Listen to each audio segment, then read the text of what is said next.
Well, friend, we've made it. This is the final official recording of me reading from my book, Validation is for Parking: How Women Can Beat the Confidence Con. If you're new here, we've released a chapter a week over the last 12 weeks. So this is sort of like an audiobook, but podcast style. You might be wondering why I did this. Well, I can certainly tell you it wasn't for income reasons, because you can listen to this podcast for free and technically don't need to buy the book now.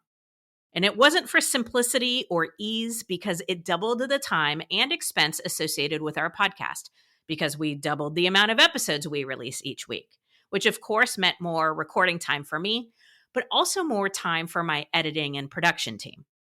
So if not for those reasons, then why do it? Here's my reasoning. First, the business reason was to test out increasing our podcast to 2 episodes per week. I had many people suggest that I do this, and it felt really daunting. So this was a good way for us to test this out. And second, and more importantly, having more women connect to their confidence, to experience having firm and bold trust in self, is both what keeps me up at night and what gets me up in the morning.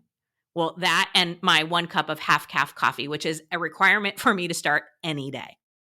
And because this is a super duper important reason for me, we also offered you free access to our 40+ page confidence building workbook, which will be available to you for free on my website, NicoleKhalil.com, through the end of this month. So make sure you download that as soon as possible. NicoleKhalil.com. It'll pop up right on the homepage, or you can follow me on Instagram at Nicole M. Khalil, and I'll share it in my stories. So I'm curious. Did you have any judgment about me having both a business and an impact reason for doing this? The reason I ask is I'm noticing sort of a trend, and that's how often people say that the reason they do anything and everything is because of the impact or the difference it'll make, or to help others. And I am all for all of those things. But I also think we've gotten away from allowing space for other reasons to make our decisions, to do what we do, as if anything else is somehow bad or wrong. Some people only work just to have an income, and that's it, and that's okay. Some people make business decisions for the reason of impacting business revenue. Assuming it's not illegal or doesn't hurt people or destroy the environment or anything like that, it's not only okay, it's business. If a business doesn't care about profitability, it's not a business. It's a charity or a nonprofit, or you're volunteering, which is of course wonderful, but isn't the point of most businesses. Some people do things for no other reason than enjoyment or pleasure. And guess what? We should probably all be doing more of that. Being creative, dancing, painting, lying in the grass, whatever. Not everything needs to be about productivity or impact. So, I did this because of a passion, but I also did it because it was a great way to test something out. And I also enjoyed it. I hadn't read my book since it was released, so it felt like I got to read it and hear it from a totally fresh perspective. And I got to read it from a place of detachment. Not that I don't care, but that it wasn't so raw and so loaded with meaning as it was when I first wrote and released it. It's been out in the world for well over a year, so I've already hit the bestseller goal, and nobody can ever take that away from me. And I've already received many reviews, mostly good and some not, which I ultimately feel really good about. So, with that spirit of enjoyment and fresh perspective, let me read you the last few pages of Validation is for Parking. I close out my book and this episode with some final thoughts and a little bit about what we're going to test next for our Monday episodes. So here are my final thoughts from the book, which of course starts with a quote. You know I love me some quotes, that says, "Confidence is fidelity to the self." You probably started reading this book thinking you knew what confidence was, what it felt like, and what it looked like. I hope you've been able to reconnect with the true definition of the word, which is knowing who you are, owning what you're not, and choosing to embrace all of it. In its simplest form, confidence is the trust we have in and for ourselves. And let's face it, women have been lied to so much about confidence. It's time we take that definition back into our own hands, because trust me, it's not living out there anyway. While building our confidence may not solve all the problems of the world, like gender inequality, it's an area where we can make our own individual impact.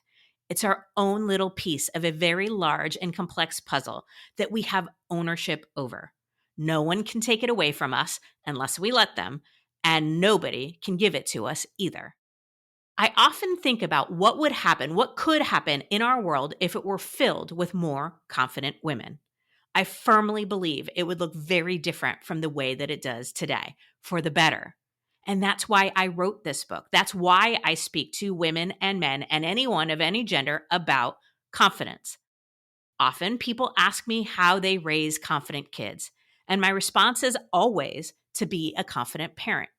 Not to be perfect, not to have it all figured out, not even to read every parenting book you can get your hands on, but be a parent who chooses confidence, even when you're not feeling it, who practices trust, even when you make mistakes.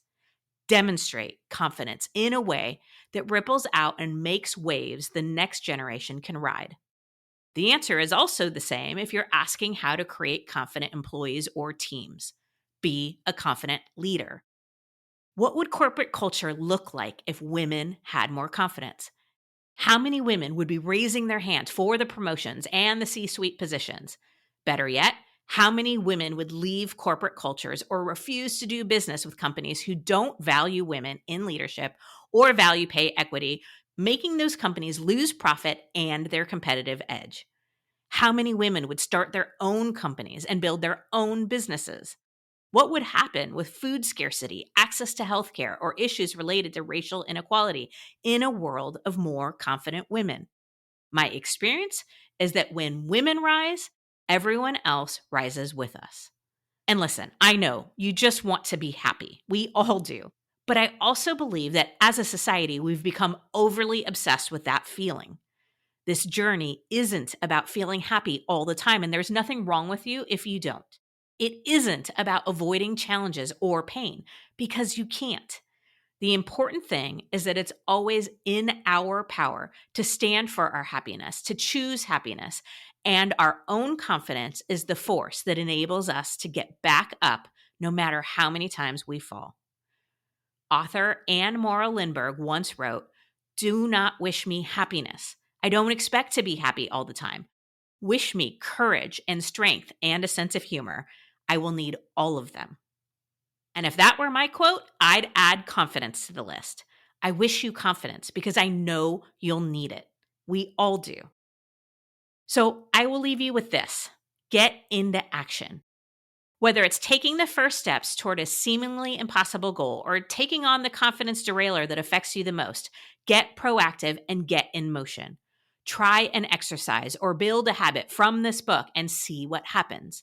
Remember, this work is always about progress, so don't be discouraged if your whole life isn't transformed overnight. In fact, don't expect that to happen at all.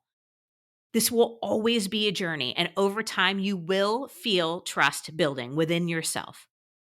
There's no use in waiting because no one is coming to hand your confidence to you, and you can't think your way into it. So the time to act is now. Who would you be with more confidence? What risks would you take? What decisions would you make? What dreams would you chase? I say it's time to find out the answers to those questions.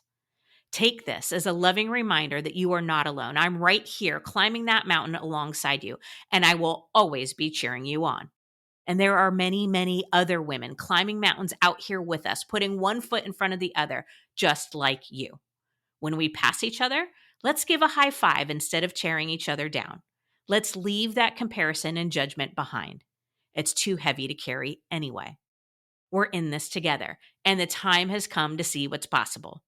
We get to create and experiment. We get to play like the confident children we were before the world conned us. Play is silly and it's fun. It's taking risks, big and small, without worrying what everyone will think of our creation. Do you like it? If you do, that's all that really matters. And if not, the world won't end because of it. You get to try again as many times as you want until you feel like you've got it right for you. You'll be okay, even during the hard parts. Keep choosing confidence. Keep choosing trust. You've got this. Consider yourself validated. And there you have it. Validation is for Parking, How Women Can Beat the Confidence Con, from the first page to the last, with a free 40-plus page workbook companion that you can still download for free at NicoleKhalil.com. I debated about reading the acknowledgments at the end here because I always read other authors' acknowledgments. I feel like it gives me insight into them, their world, and the people who fill it. But I think that's just a me thing, so I decided to skip it. Anyway, if you track your books or have a goal to read a certain amount this year, make sure you count this one. And please leave a review and rate it on Amazon or Goodreads while you're at it.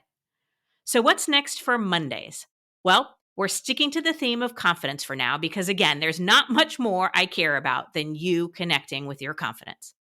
One of the challenging things about writing a book is that after you've locked it in and released it, you learn new things and have ideas or information that you wish you could go back and include.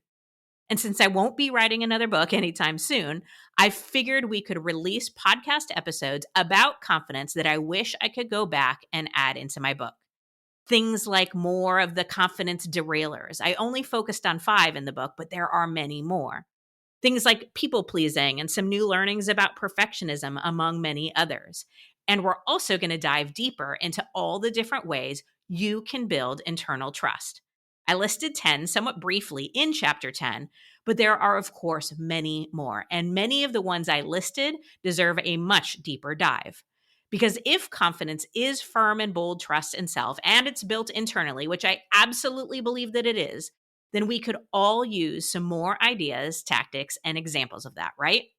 Some of these episodes will be me sharing some of my learnings. Many of them will include guests with a fresh perspective.